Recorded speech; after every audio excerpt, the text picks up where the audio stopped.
Anyone in there? No sense of humor. The strong and silent type, eh?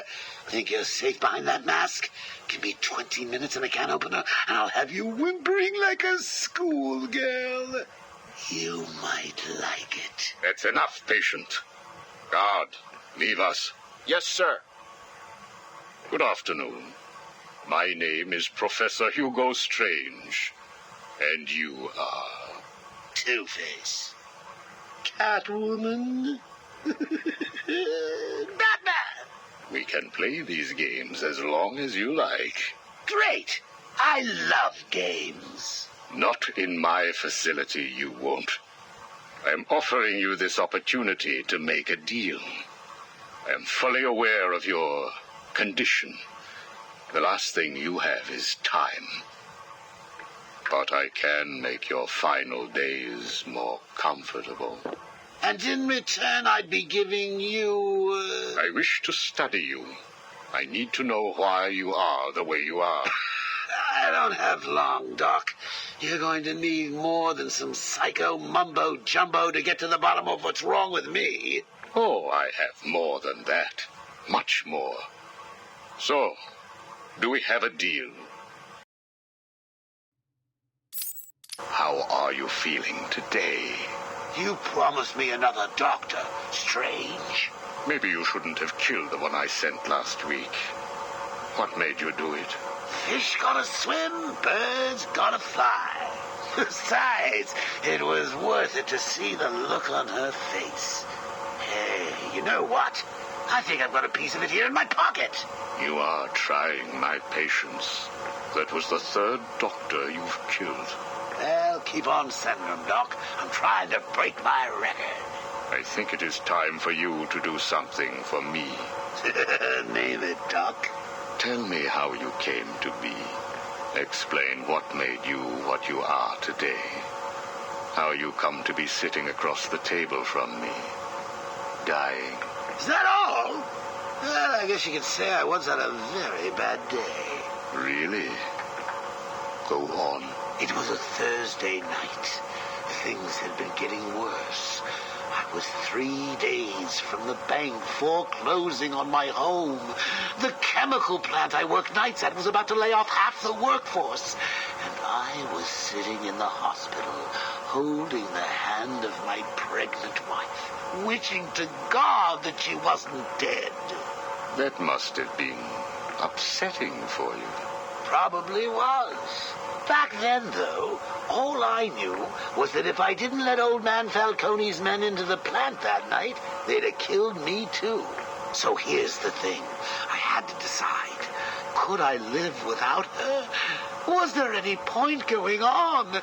I've got to admit it. I was scared. Not of being dead, you understand. No one would blame you if you were. It is perfectly common. Do I look common? No. I was scared of the part just before you die, when you don't know what is about to happen, when you're desperately clutching at life and trying to hold on with slippery, blood-covered hands. So I made a decision right there. And what was that? That is a story for another day, Strange. I think I may need to see a doctor. Get me one. You were telling me about the night your wife died. Oh, no, Hugo. As I recall, I was waiting for you to send me another doctor. We both know I have sent you 3 more doctors. Did you? Yes. One was left dismembered outside the elevator to my office. The other 2 have not been seen since they were sent to you. How careless. Listen, Doc. Professor. Okay, Professor. I'll give you a little more. I just hope you're taking notes. It's the day after, and I'm standing in the freezing rain, just staring at the chemical plant, feeling numb. Jeannie was dead. It didn't seem real. I can remember the day I first met her. Her infectious smile as I told her bad joke after bad joke. How, even after living with the pathetic wretch I was, she still wanted my child. And then they arrived. Reality's way of yanking me another wedgie. Falcone's men told me to cheer up. He said things could be worse. I asked him how. He grabbed me by the collar, pulled me close. He'd been eating garlic, and each word stank as he threatened to perform oral surgery on me with a nail and a brick. Creative guy. They hand me a box. I remember thinking it was heavy. Was it a bomb? A gun? I'd never used a gun before. Were they that heavy? And what was in the box? How's that doctor coming along? I'll get you one. And when you do, I'll tell you the rest. You are looking a little better, yes. Well, I have my good days and bad days, but I do try and start each one with a smile. Are you ready to continue your story? Yeah, why not? So where was I? The box. Ah, yes, the box. So there I was, tearing open this box, expecting the worst. And all it had in it was a crazy red dome and a cloak. I thought they were having a joke with me, but oh no. They made me put it on. They said it was a disguise. It would keep me safe. It smelled like garlic. And that was it, really.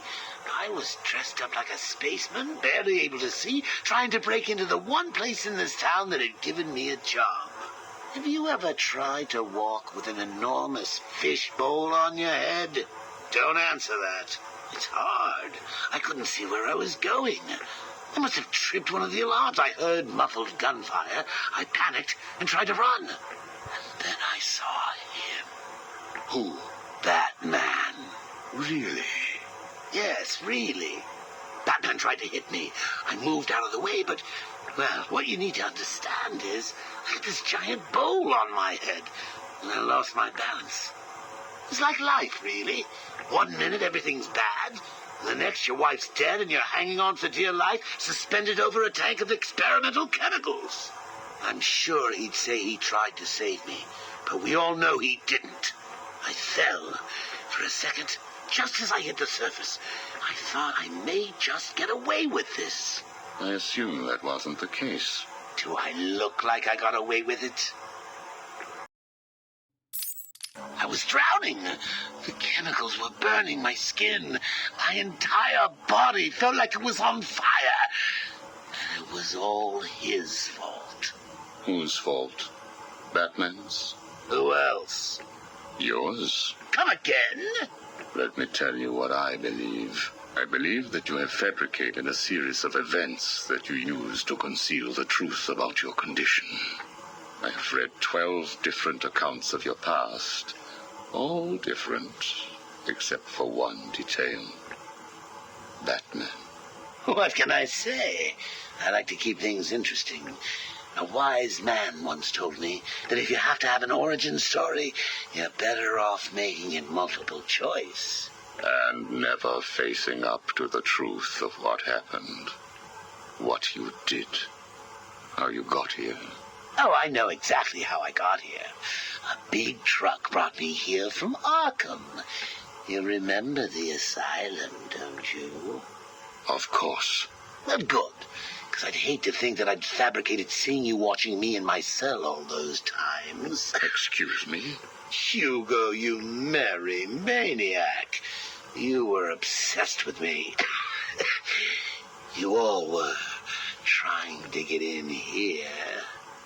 Next thing you'll tell me it wasn't you who sent old Sharpie over the edge. Nice work, by the way. Thank you. So here's the thing. If you want to make sure that no one else finds out about your past, you should stop poking your nose into mine. Oh, and send me another doc. I think I need a second opinion.